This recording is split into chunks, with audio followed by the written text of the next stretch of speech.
everybody. We'll start with an opening statement from Coach Brennan, and then we'll take questions. Coach? Good to see everybody. Appreciate y'all being here. Obviously coming off a really hard day, Saturday in Houston. We want to, pay our respect. That I thought Coach Fritz and that staff did a great job, but obviously a very disappointing ending for us. Now we're into this bye week. Really important time for us, an opportunity for us to get fresh, for us to really dive into some of the fundamental parts of just playing football, and as always for us to just attack Redline. And the players came in yesterday. Obviously everyone's hurting, but they're committed to doing this thing the right way. And we have 5 games left, a lot of football left to play, and we're excited about it. We've got some big time opponents, starting with this next one in Colorado in 2 weeks. So we've got our work cut out for us, but we're excited to get going. Great, thank you, Coach. We'll start with David and then Justin. Coach, obviously you've had a ton of success in the fourth down piece this year and going forward. What is the conversation like with you and Seth on those calls? I would imagine you tell him, I want to go for it, and then how does it evolve from there? Do you discuss what you want in that situation, or does he have? Yeah, it has to happen pretty fast, right? It has to happen pretty quickly when you got a play clock burning. But lots of times that'll happen on the previous play, right? So we're third and long or third and medium, and I'll say, hey, you got 2 downs here. So that Seth can make the, play call before fourth down, knowing that he's got another shot at it, right? So that opens up a little bit more to the idea. But, the other person that's been great with that has been Danny, right? Because, sometimes when you do those things, if you don't get it, you're putting the defense in a tough situation. But Danny's ready to play defense anywhere. So it's the conversations between the 3 of us have been really positive. Justin in the truck. So after watching film from the last 2 games, as far as, teams and the rushing attack on the defense, just how do you assess that, and where do you guys move forward just in terms of stopping the run? Yeah, absolutely. I think that's a huge point of emphasis for us, just really because we were so good, earlier in the season, in our run defense. What we've seen is that people have been attacking us with a bunch of quarterback run the last 2 weeks, and that's obviously a huge point of emphasis as we get going here. There's a couple things that I think are, I think if you look at that game last week, I think we, one of our reasons for returning to fundamentals in the practice environment this week is that we missed too many tackles. So those numbers weren't, shouldn't have been what they would have been if we would have made the tackle or gotten the guy down when we had a chance to. And then I thought they also did a good job schematically, and obviously their quarterback and their back are both good players. Troy and then Chris. Kind of going off of that, along with the defensive thing, the third down defense over the last two games has kind of been shaky. Just your thoughts, what's going wrong there on third downs? I think it's a combination of a couple of those things, missing tackles, or maybe us not executing the exact details of what we're supposed to get done. And then I think we're also playing against good football teams. Chris and then Michael.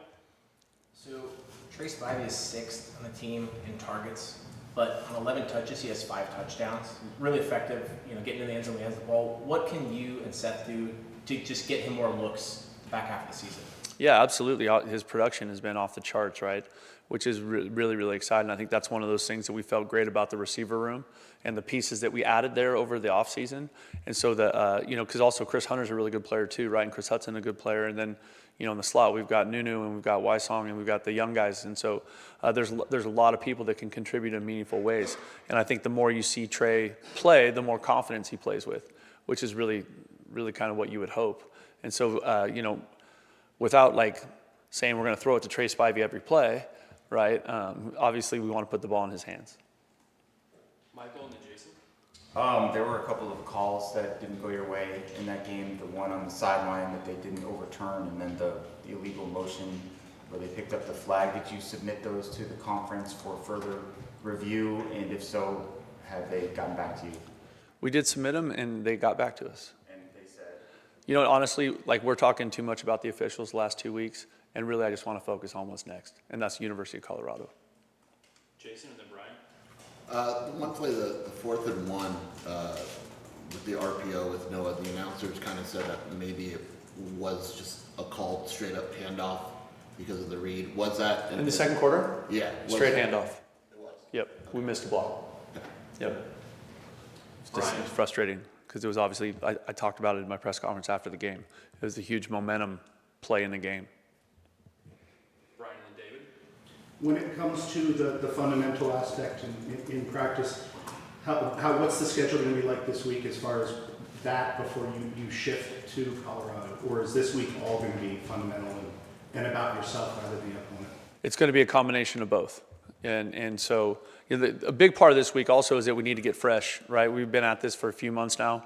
Guys are beat up. And so we need to get our bodies fresh also. So we need to be smart about the intentional work that we get done in the practice environment, getting fresh, returning to fundamentals, and then also introducing a preliminary Colorado game plan stuff. David and then Damien.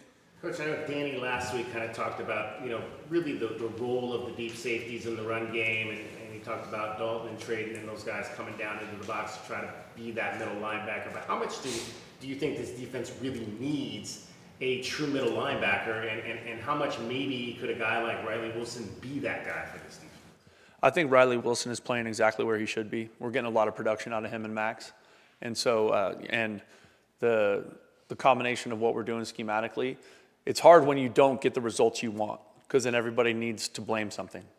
You know what I mean?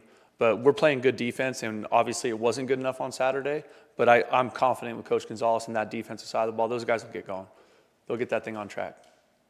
Damien and then Troy. I was kind of speaking of which, why specifically do you feel that the QB rushes have been such an issue with the defense in the last couple of games? So we've talked about this quite a bit. I will tell you that that's one of those things in football that is challenging because it gets your numbers. It's all running the football is all. Do you have more blockers than they got defenders, or do you have more defenders than they have blockers? Right. So you're always trying to get +1 on either side of the ball, whatever. And when the quarterback runs it, normally the quarterback is just a guy handing the ball off, right? And so he's a non-factor in the count. Does that make sense? And so I think that's one of the things that's challenging. And then I think both those guys are good runners too, right? Both the BYU quarterback and the Houston quarterback were both powerful, strong kids, and that's a situation where you have to have population at the football, and we have to get people on the ground. Troy and then Justin. A lot can get lost positively in a loss when you have that, but just the progression of Noah Fafita from the BYU game to the Houston game and just how he's been developing throughout the year. Yeah, I think Noah's on a great track. When you complete 24 of 26, that's a pretty special day in football anywhere. You know what I mean? And so and I think one of the two, one was batted and one was a drop. You know what I mean? And so I think Noah, his relationship with Coach Daggy, I think his comfort in the offense, I think you see him improving and growing week by week. It also speaks to just what a competitor and what a hard worker he is, right? It's so important to him. And so when you see somebody invest that level of time and effort and energy into being really good, then you start to see the results. It's awesome to see that for that kid. Justin and then Michael. And we saw a lot of short passes, screens, getting the ball out quickly. What do you think of just how you guys were able to scheme that game, and do you feel like maybe that's the kind of system that's best suited for Noah? It's honestly, I've said this before. It really depends on who we're playing, right? Like where the ball goes, right? And so I think that's to credit to Noah is it like that ball was being delivered with accuracy and timing to the right spots, right? And so and then I thought Coach Daggy and the offensive staff did a good job scheming that up. Michael and then David. How do you convince the players and the fans that things are going in the right direction when you don't have the results to back it up? That's the trick. That's the hardest thing about it, right? And I think when you look at those last two games, when you lose two games that way, and it's so hard and it's so challenging, the thing that we talk about with the players is what choice do you have?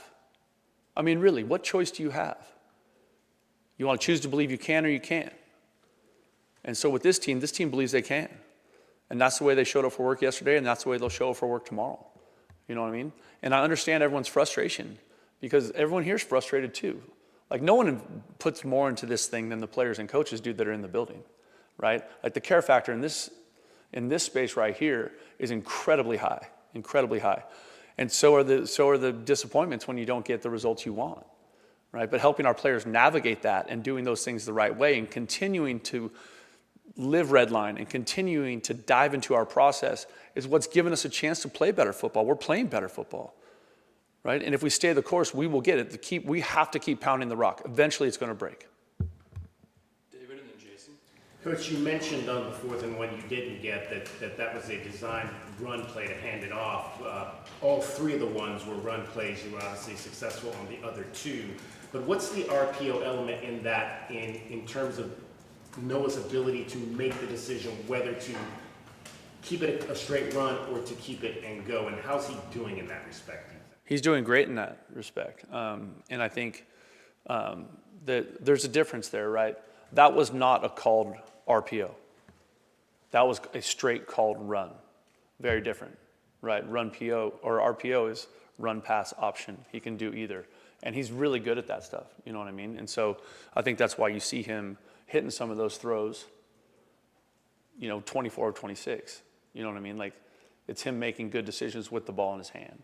Now, just quick, then he said after the game, though, he should have pulled it. So he didn't, but that wasn't an option there for him to pull.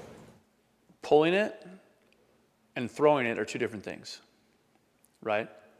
Because on that play, there was not a pass option, right? So he could have pulled it. He could have pulled it and kept it. Yeah.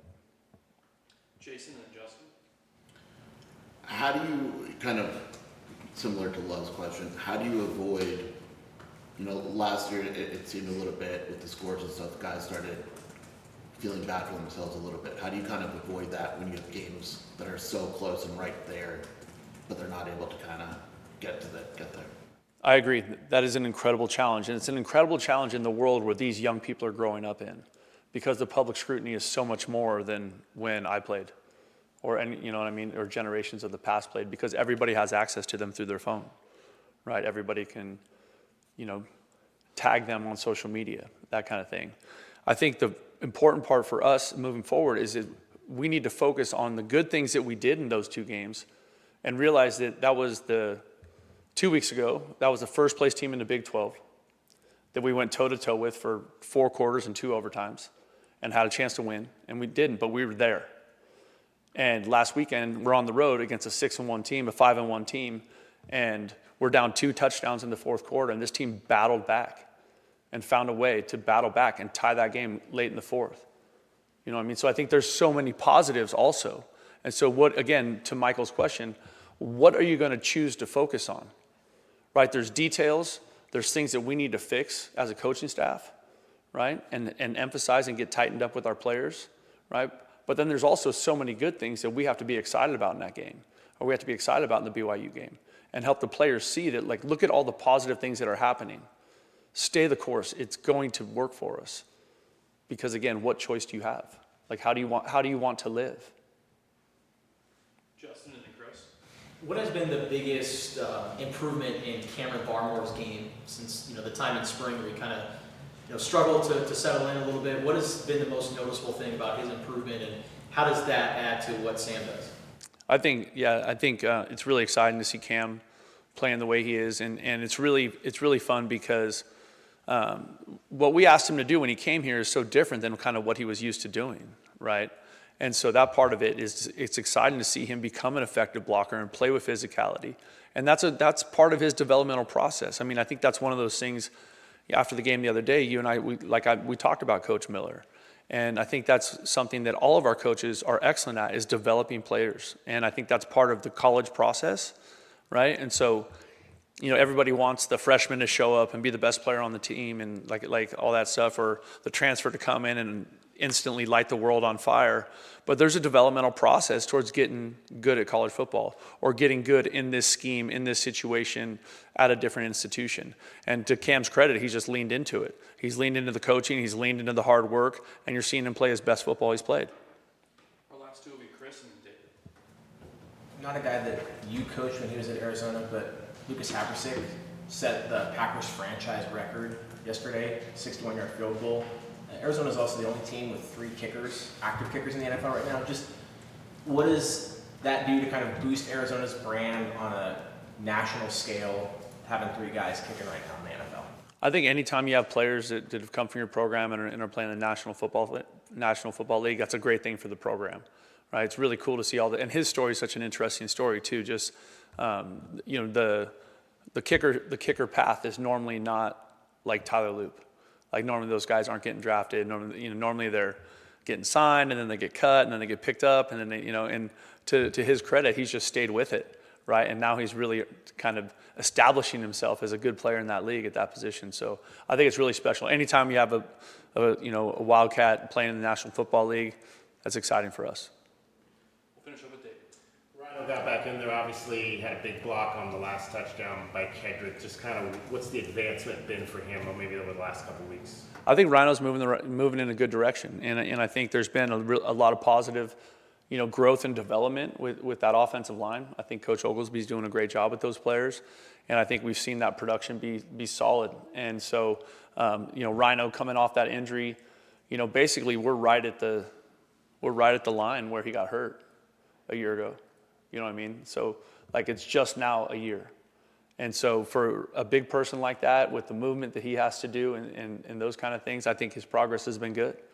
Also, we're being smart with him in terms of like making sure his path back to playing full time and his path back to being a consistent contributor, that he's ready for that, because he was a redshirt freshman that started 6 games and then tore his ACL. So in truth, he hasn't played a lot of football, right? And so I'm excited about what he's doing and the path that he's on. And I think we're just going to continue to see more and more good things from him throughout his career. Great. Thank you, everybody. Appreciate y'all being here.